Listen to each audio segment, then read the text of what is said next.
مرحبا وعداد وابن المخيلة، مرحبا بالليل فات مثل القطع في يوم، بالليل فات مثل القطع في يوم هجرة، مرحبا فيها من الصوف الديابة ولدان قطع في يوم هجرة، ضمر فيها من الصوف الديابة ولدان، ضمر فيها من الصوف الديابة ولدان، ضمر فيها من الصوف الديابة ولدان، ضمر فيها أمر شيخ جعل عزه دوم والله يكتب أجره ولدان، أمر شيخ جعل عزه دوم والله يكتب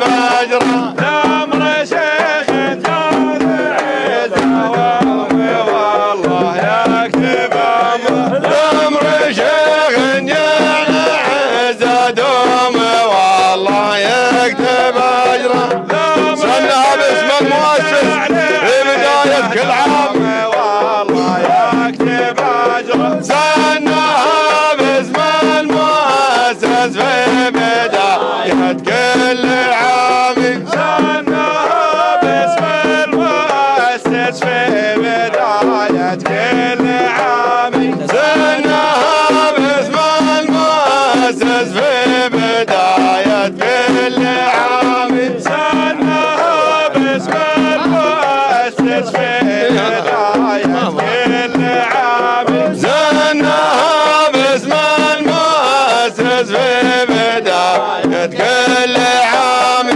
مرحبا باللي لفت مثل القطع في يوم هجرة في بداية كل عام، مرحبا باللي لفت القطع في يوم هجرة. السيف عادي. مهلا مهلا، اخبروا الجميع، ايقظوهم من احلامهم واشعروهم بان حان وقت تحقيقها.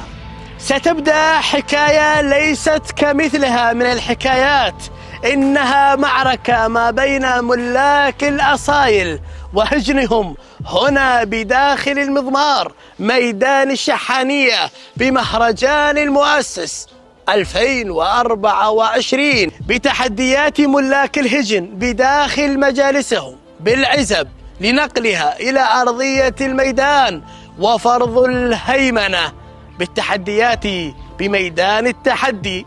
ونحن بدورنا نعيش معكم التفاصيل من البداية وحتى النهاية، من كواليس التوتر إلى تهنئة النواميس بالرموز. ونحن بدورنا نطلعكم دائما على الحقيقة كما عودناكم، عنواننا الوحيد الحقيقة. أهلا وسهلا بالخبير، مرحبا بك في الشحانية. كم توقيت المطية اللي بتخطف سيف المؤسس؟ 12:10 في بداية الموسم. ستنقلب الأمور، سيتغير السيناريو. هل ستكون في سيطرة من أحد الشعارات؟ من هو؟ صحيح؟ صراحة كلامك عجيب، كلامك عجيب صراحة. بتكون يعني في سيطرة؟ بيض الله وجهك الخبير.